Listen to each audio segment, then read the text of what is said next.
Thank you. I must admit, this is a bit overwhelming. It's like seeing your life out in front of you and people I have cared for and been with and shared with from all over the world, from parts of the past. And I want to go around and talk with everyone and give a hug. But no, I can't do that. At least 6 foot away, I could have a nice greeting. But it's fantastic to have you all here, and I'm sure you must feel like, as I do, that there are people here that you would like very much to talk with, and it's problematic. You can't get through the screen, you can't get through the boxes. Look, I guess part of the reason I wanted to do this is, like many of you, perhaps feeling a bit helpless about what to do under these circumstances. How should we be thinking about it? How could we make a contribution? And we're not alone in this. There are so many people from all over the world who are feeling this, but somehow this catastrophe really touches at the fiber, I think, of a lot of things that we care about, that we stood for, that we worked for. And it's especially significant for us. And yet I have the sense of helplessness, and in part, I want to share a piece of that in hopes that perhaps this can not only be therapeutic for me, but can contribute something positive to the world. I've tried to keep this reasonably short and thought about it as 6 major points, and then a question to us all. And the first point was simply to realize the significance of this catastrophe, that it's not only the deaths around the world, but it's this dawning awareness of how deeply connected we all are and how rapidly the world can change for all of us so quickly. That's never happened in the history of the world before. And I think for me, I think one of the most frightening moments was looking at a span of photographs in the New York Times this last week of the emptiness of cities. And it was a series of maybe 30 photographs of most major areas of the world. No one there, almost no one there. And you had this feeling like, is it you were in a sci-fi movie, and somehow the zombies had taken over and there weren't any people left. And you had the sense that this is actually happening. The people are not there. And the next time around, will there actually be anybody behind the walls? Now, this led me to the second point, which was what I think for a lot of us has done, a lot of the world, has been the generation of this, what I'll call a consciousness of connection. That we want to reach out, we find each other, we want to hold each other. I mean, look at us all here now. We get messages from people we haven't heard from in years, perhaps. Friends who are around the world want to connect. How are you? How are things? Sort of demonstration of this reliance on each other and how absolutely central that is.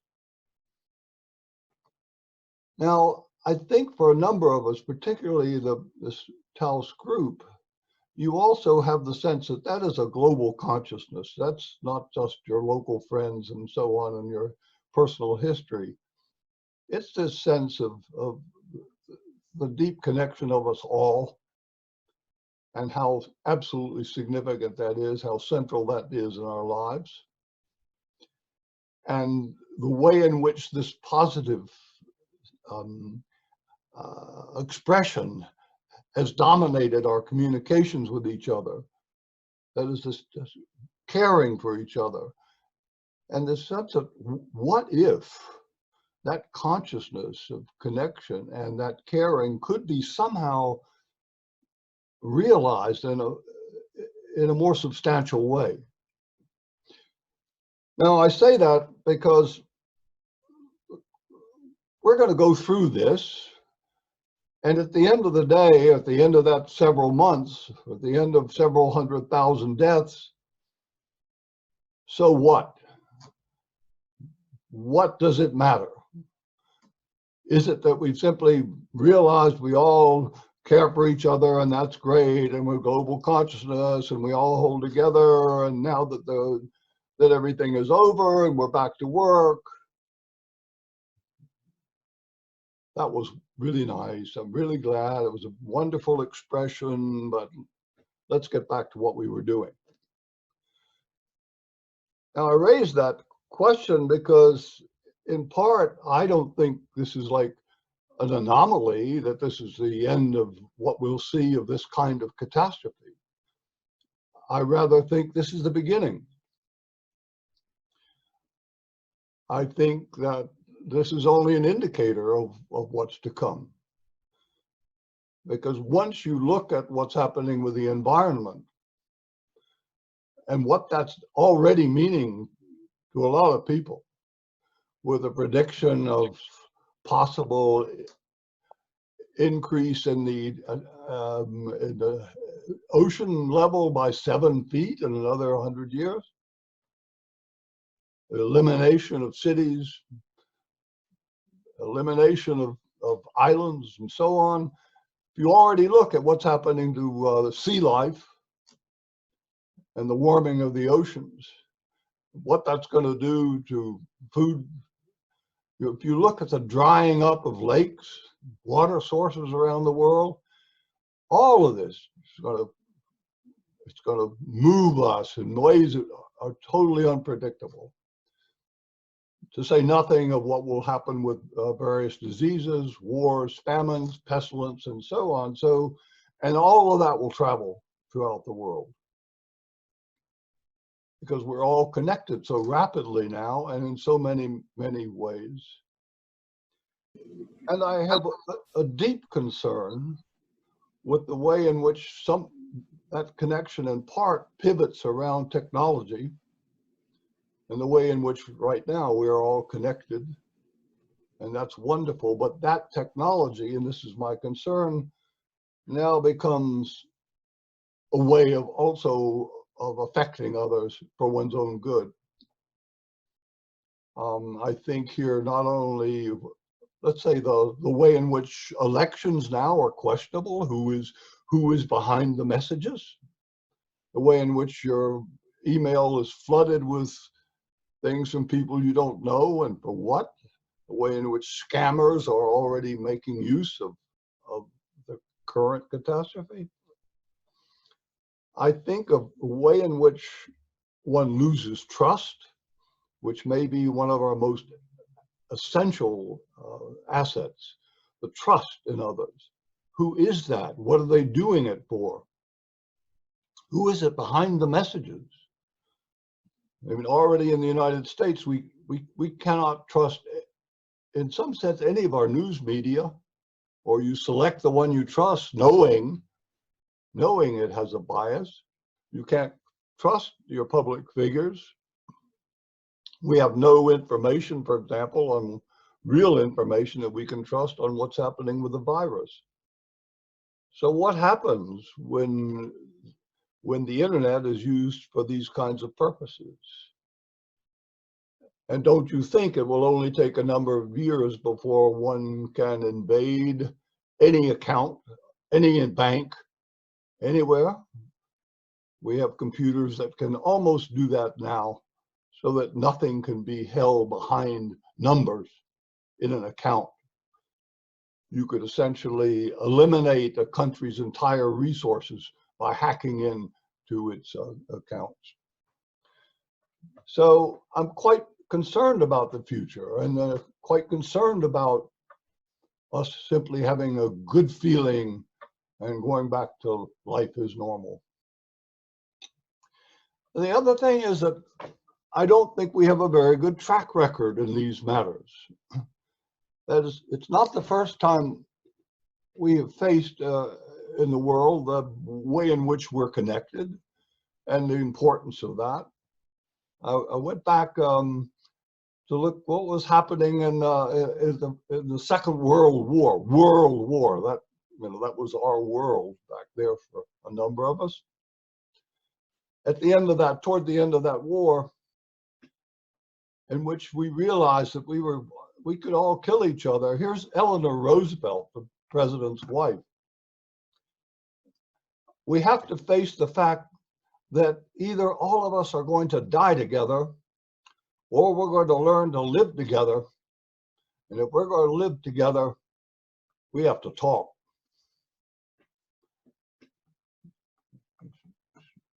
Shades of what I think the Taos Institute stands for. Forward in history, here's the moonwalk in 1969. This sense of you could see the world, you could see us all together from a distance. And you had the sense that what was called this great stride forward for humanity meant us all, and that this was an invitation for us to band together to somehow realize that. Now here is Neil Armstrong, one of the moonwalkers. He's addressing the UN. And he says, I can tell you, share with us, that is those who were in the rock, the hope that we, citizens on Earth, who can solve the problems of leaving the Earth, can also solve the problems of staying in it. Again, this sense that we really have to learn, we have to somehow do something, we have to, and yet, what happens? And you just cycle forth through Ebola, through Chernobyl, into the present, for example, and the problem of climate change. We're all aware of that, and it's been there for 20 years. It just gets worse and worse, and yet we still can't somehow get it together to go beyond our national interest, our commercial interests, to do anything very concerted as a world about that. And even yesterday, our own president here took away emission controls for vehicles, so that you can actually now pollute more, and that's fine. Why, at this stage, would one do that? Now, that led me to think about what is our inability? What is it? Why can't we do anything? Why can't we go beyond these kinds of our nations and so on to do anything as a concerted unity of the world? And it's in part, I think, one could answer this question actually as a constructionist, which is to say that somehow as we talk together, as we generate local values, and realities, and ways of life, that we begin to draw circles around them. That this is who we are, this is my family, this is my community, this is my nation, my religion, and so on. That is, each unit as a my, as a we, it's self-protective, it looks after itself, that feels its importance, that does not want it to be disrupted, and that will go to great lengths to make sure that it's sustained. And as a constructionist, you can almost look at that as basic, as sort of basic. That is, in some sense, why we're here. That we share some ideas, we share some values, we care about that. I like to think that the values that we're sharing are different, however, in that it's not simply the protection of our own skins and our own club that's at stake. But essentially, we've got a world of units, whether they be nation states, whether they be religions, clubs, organizations, industries. But they're all units, and they're all attempting to make sure we're okay. And great that that the well-being of all would be very nice, and perhaps we can put something on the side to help that happen. Maybe we'll join the climate accord, but you know, we have to take care of our own people first. So you've got essentially a global condition in which there's no guardian of the common good, no guardian of the common well-being of all. The United Nations doesn't do that. They're all, I mean, it's totally political. So where is that means of realizing the common good of common well-being of the world? Now that leads me to the Taos Institute and some of the things that draw us together. I mean, I do cherish the practices and ideas that people like yourselves have brought to the table. I have been writing about the Institute for trying to summarize some of the things that people have done here for another purpose. And I'm starstruck with what people have done in education and healthcare and therapy and community change and peace building and governance and so on. It's like, wow. And I cherish the way in which we can communicate and share that with each other. It's really eye-opening.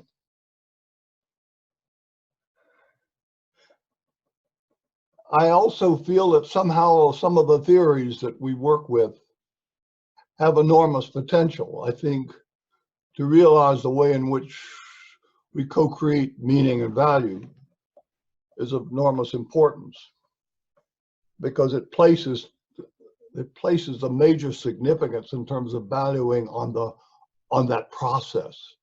It's not you or I. It's not the us. It is the process of relating, out of which it's coming, which is out of which all meaning emerges. Now, what that essentially does is to say, if there's one thing that we must value, it is that process. The one thing that we must treasure, work toward, strive toward, support in every way we can is that process. And when it's disturbed, when it's corrupted, when it's brutalized, we all lose. I want to add to that, however, it is also an idea that a number of us have played with, but I think it's terribly important today, is to realize that process of relating is not simply human, it is also what we'll call the natural world. That we may talk about a process of co-creating meaning, but we have been too centered on the us as being human beings with language, and to realize the way in which our environment, if you will, is part of that process. If you were to look at it as dialogue, we are in dialogue with the natural world as well. And it is part of this process of who we are. So that relational cherishing, that significance would be the well-being basically of the planet and that process. And that's what I would like to call the Communiverse. All that which is united in communication, united in community, united as a communion, and how to cherish that, how to bring that into the world.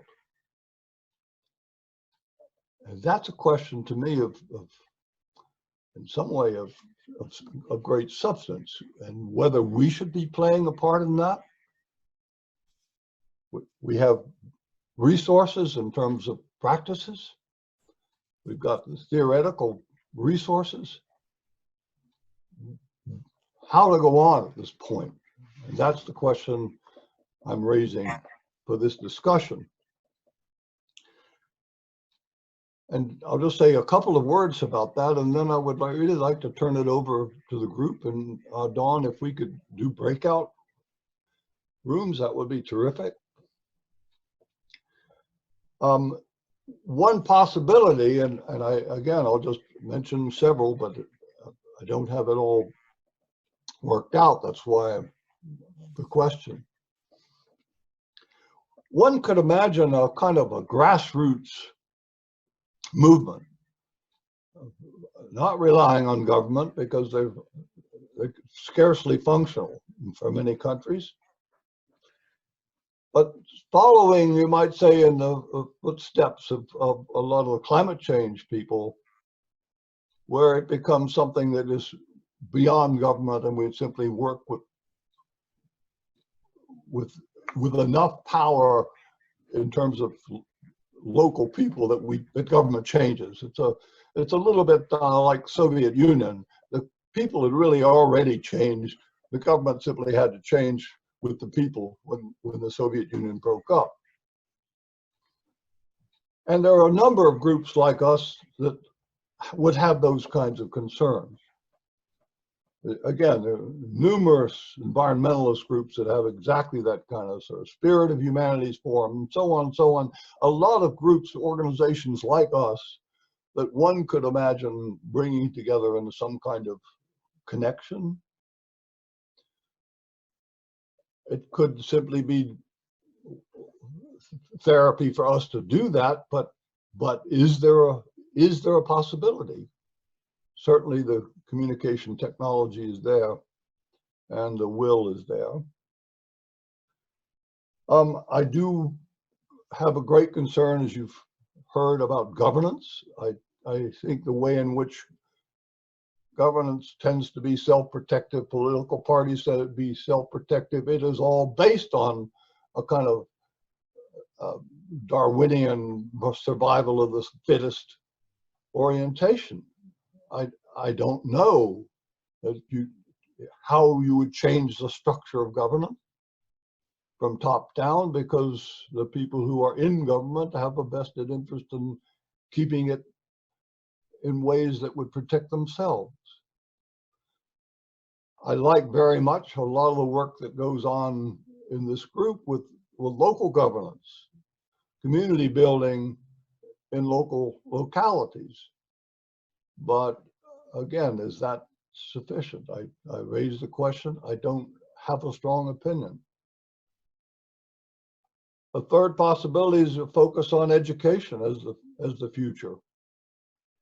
That is, could one imagine education with such a strong global consciousness that the future generations would ultimately change the nature of governance, change the nature of decision-making, so that there was some kind of concern with global well-being?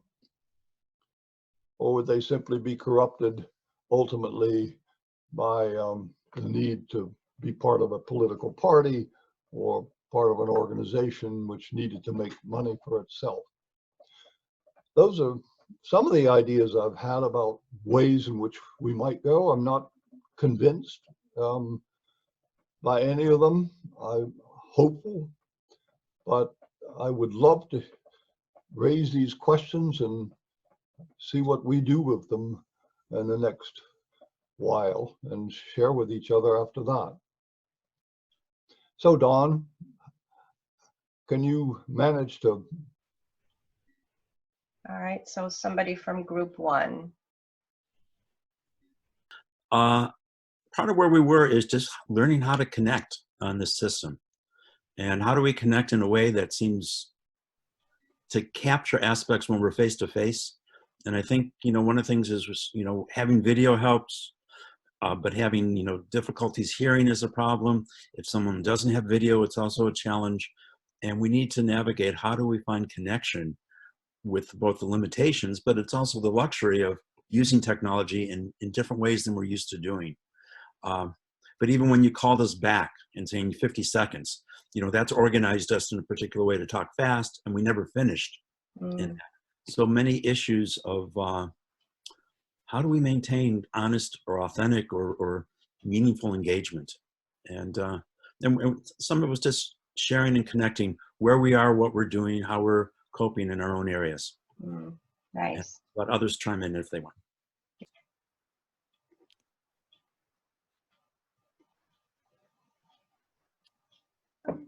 Sure, I'll chime in here. We talked a little bit about populations in particular that are not given the luxury of like the work at home, this space that we have right now for reflection and building, and how do we reach out to those individuals, those who lack housing, those who don't have the internet, and make sure that they are included and have access to many of these resources through like the caremongering groups and things like that. How do you reach these people?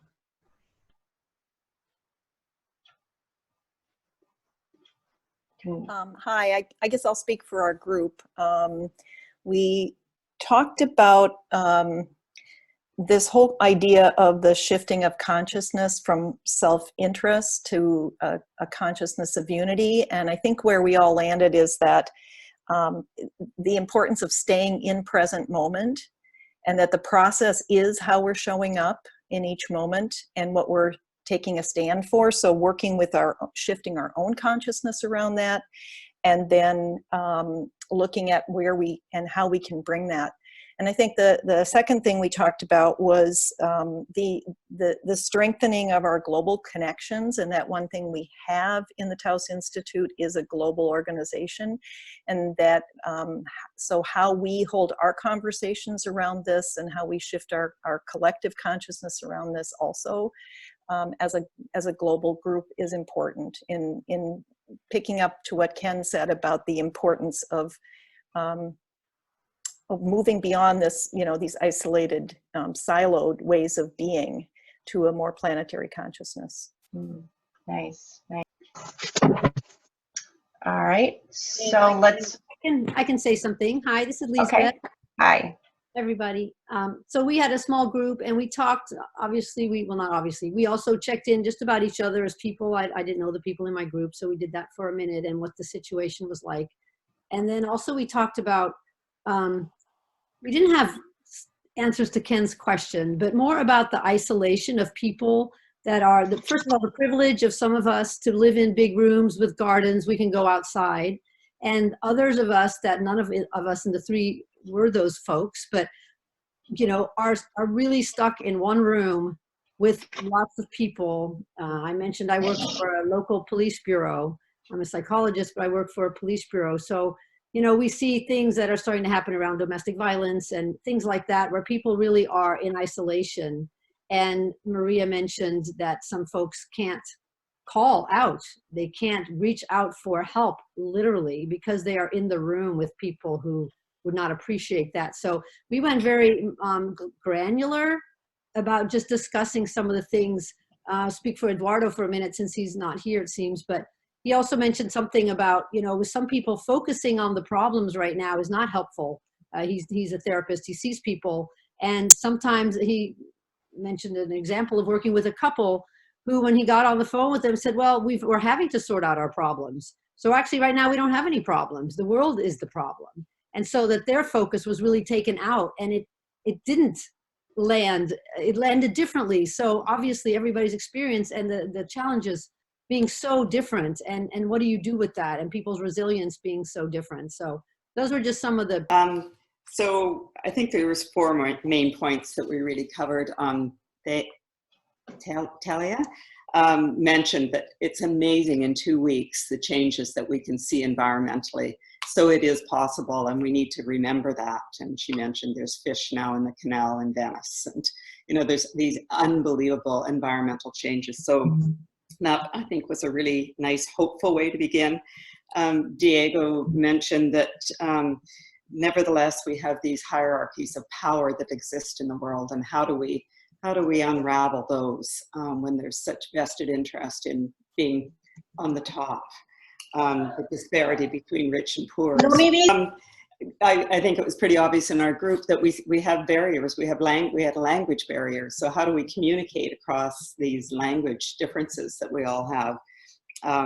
And then the idea that we ended on, we didn't quite get to, but it was exciting, that, you know, the Chinese way of the symbol of crisis plus opportunity. So, Yeah, great.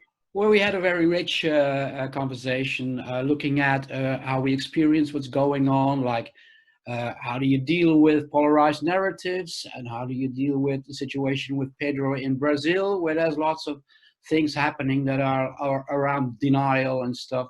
And we also try to look at the positive side of it, and I try to talk about music and jazz and improvisation, and I didn't have time to offer my personal answer idea, but Ken at a certain point said, so what? And my answer would be, so what?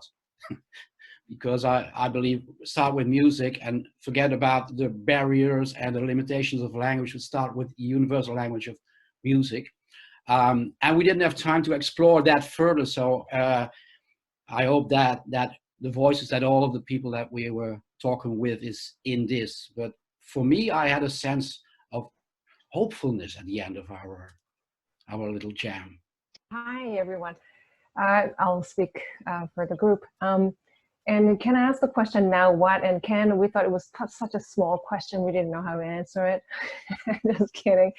And the question of now what was asking about, you know, what do we do next? But we actually ended up talking about what we are already doing. And, you know, we shared that some people are doing community therapy, asking what are we learning, what are we creating? And we're also doing sort of therapeutic writing group and all these things that probably were not available before this was happening. So we're talking about how to keep the hope going as not only an intentional choice, but also as an attentional choice. So where we actually pay attention to, so that it's a process of actually hope making in a way. So we talked about that as our relational responsibility to another. Especially in human interactions anyway. So, I mean, I love my group. Thank you so much for this call. Yeah, thank you, Hae-sun. We're running out of time. Ken, we can stay on as long as people like, but I just wonder if you want to jump in here, because I think people will start leaving the call in a few minutes, because it's going to be winding down. So Ken, do you want to come in and have any final thoughts or comments? Yeah, and well, I want to say one thing about our group. Not only did I love our group, but our group was intergenerational. And can we stay in touch after the call? Because we will debrief again. Yeah.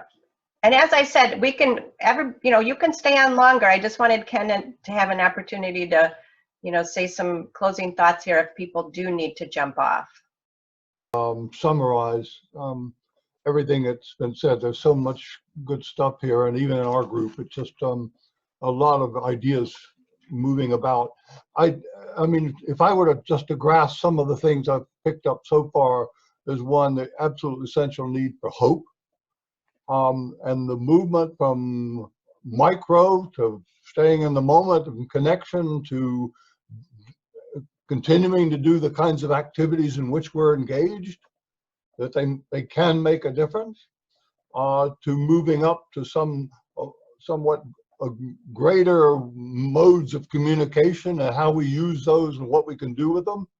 And we haven't specified that, but I haven't heard so much about whether Taos should take some kind of action in a greater sense to, let's say, bring in other organizations that have these concerns and try to be part of a more global movement. And I know that's a difficult question to ask this group, but if there are others who would like to have that conversation, I'd be glad to do that, really glad to do that, or hear from you, or to talk about it. Other than that, I'm wondering, Dawn, whether maybe there is some way, if people would like to pick up some of these conversations, as in the last group, that they could do that. That we could make means to have those conversations take place. Yes, we can. We've talked about maybe continuing this particular conversation, kind of on a weekly basis for a while. I don't know if that would be helpful for people, if this is a good time, if we want to meet every Wednesday morning and just kind of flush some of these ideas out that are emerging. I would like to hear from you in the chat what your thoughts might be on how to continue this. So please, put some thoughts in the chat as we leave our meeting today, and we can try to follow up. Just one more last little thing before people disband, and that is to thank you. This has really been a wonderful show of the need to talk about these issues and to move forward with them. I really, again, have great admiration for the work of this group. And, yes, thank you so much to everyone. And thank you, Ken, for jump-starting this conversation. We really, really appreciate your thoughts and input here. And as I said, we can continue sharing for each of the groups if you'd like to stay on. I do understand if you have to jump off, but if you'd like to stay on, we can stay a few more minutes and have the rest of the groups share out. Sort of getting into, well, what about mutual respect with people with whom we have, I was going to use the word violent disagreement. And we just about started there. I'd like to make a proposal, at least for the other three, Lou and Gita and Anna, from Beijing, Brazil, England, US. I would rather continue a conversation first with my small group and get a little deeper into it and then come to the large group. So I'm throwing that out as a possibility, at least for some people who would like to do that. Peter is. Okay, Peter. Just to endorse that, the newest here, the web is alive with people doing this work. And so the notion that we as a network need to connect to other networks, I would just point to the President's Institute Gaia project as one illustration. But our group was great. We talked about metaphor. We talked about what Taos contribute and our unhappiness with war metaphors. And speaking of the World Wide Web, there's a lot of metaphors that are more organic. For example, trees, one of my passions. And the idea that the Wood Wide Web is a metaphor that brings together the networking and the web nature of technology with the networking and web nature of nature. So to draw metaphorical connections between technology, which we have some suspicion about, but with nature, which we really have we all agreed we have to have a stronger connection to. So that was a little bit of a summary, but please others add in. I just wanted to also add to the metaphor concept, which is that I had a concern that as a nation, certainly in the US, we are socially constructing a metaphor for this time of war. And I don't think that that is serving us in a way that brings us together and helps us to learn from each other and want to really create this communiverse. So considering the media that puts out the war metaphor every day, if we were to put out different metaphors that brought a more, community-centric idea forth, I think that would be a useful way for us to act as a group. Yeah, great. Put some of those ideas in the chat. Wonderful. Our focus, interestingly enough, was on feelings. And it was an excellent place to begin because we all realized we had different feelings depending on what we were thinking about. The virus itself, we basically, there were no specific feelings about the virus because it's neutral as well. But when we shifted over and talked about our feelings about those people who are supposed to be taking care of us. We found that we were very angry and disappointed. And we explored that a bit. And let me see, I'm just going back to my notes.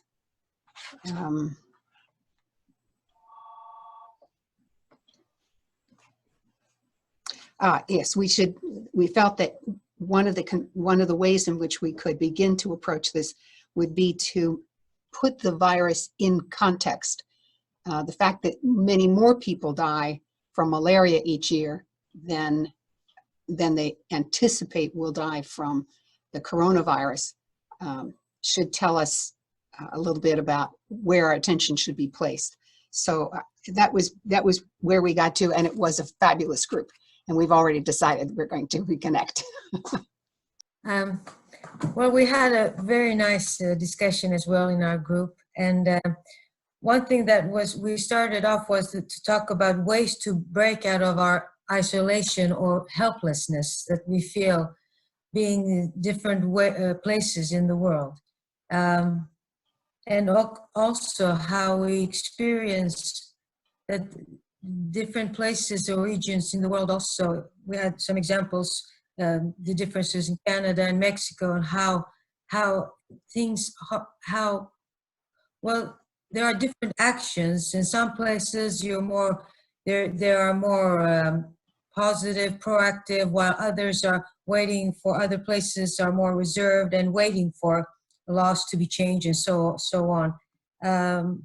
So it was also ways, as was mentioned earlier here, ways to learn how to connect with each other, and to well, just as we are doing now, just to hear others in other areas in the world makes us think and wonder that we really need to start talking and sharing and get into it. But the part where sharing good things that are happening, positive things that are happening as well, and not just the disasters and the bad things. I don't know if anyone in my group wants to add more, but I found it very, very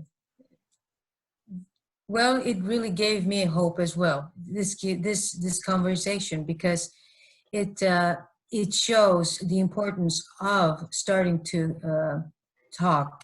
And I think for Taos Institute, just initiating this makes the answer might be just that we need to start talking, and whoever we're talking maybe start taking it from this perspective of that we are. I mean, for me, it's so much easier to think about, well, I have Taos as an example of going out and saying that we need to start talking and sharing. So that's just a suggestion of we really need to connect more. Anyone want to jump in? Well, I hope that Elena would, because she came up with the end of our discussion about the notion of the metaphor change from battling to learning. So I just think that's a really key idea. Thank you, Elena. So I don't know if she's still on or not. But Elena, do you want to come on?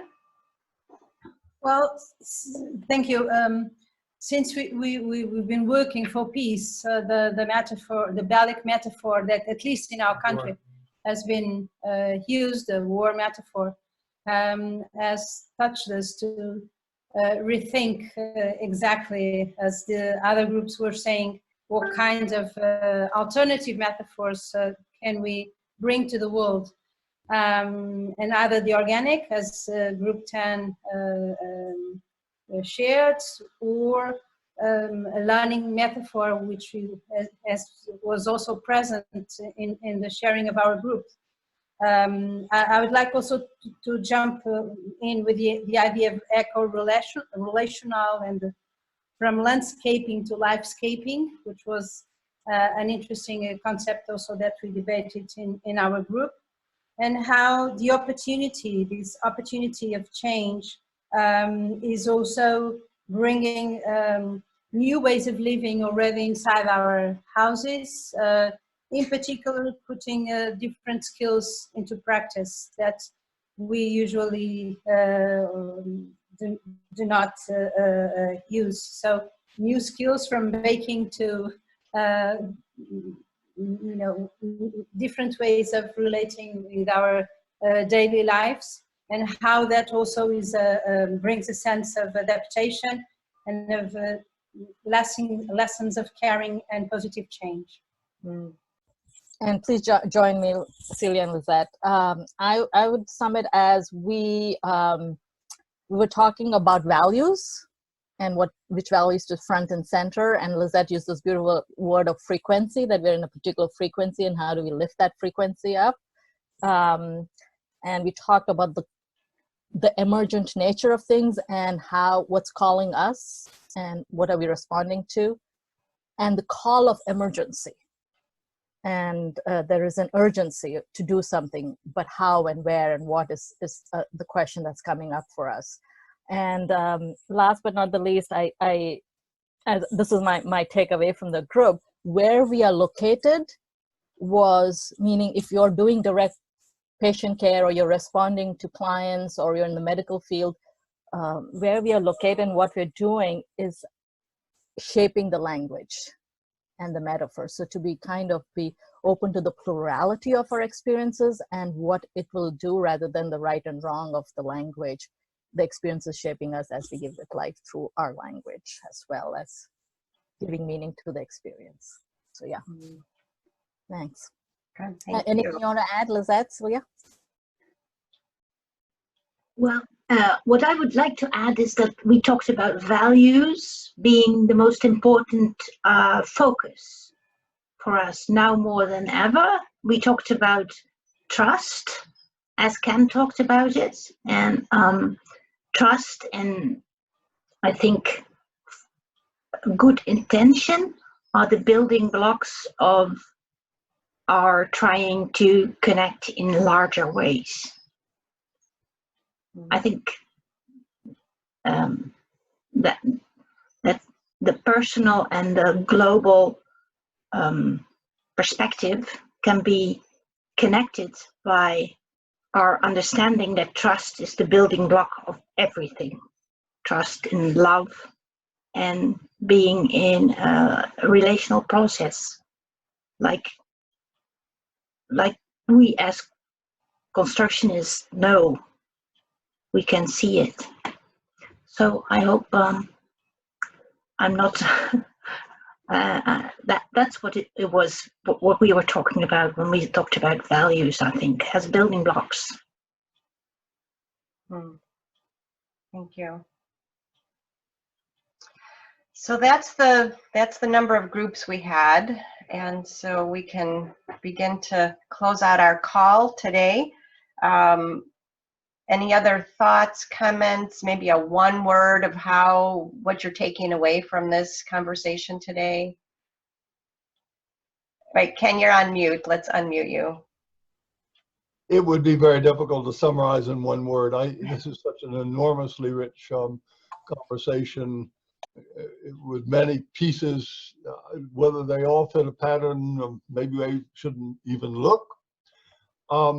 But the one thing I will say, and that is it's inspiring to have this kind of convergence on these issues and this kind of sharing.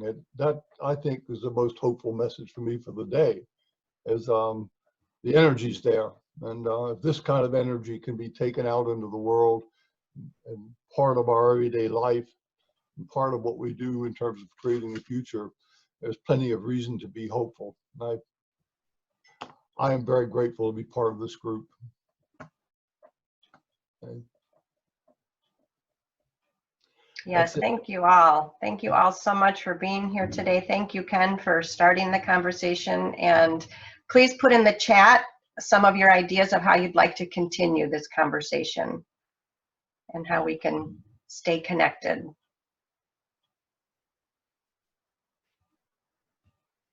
Thank you. So thank you. Well, Thank you. yeah, thank you. Thank you. to see you, Ken.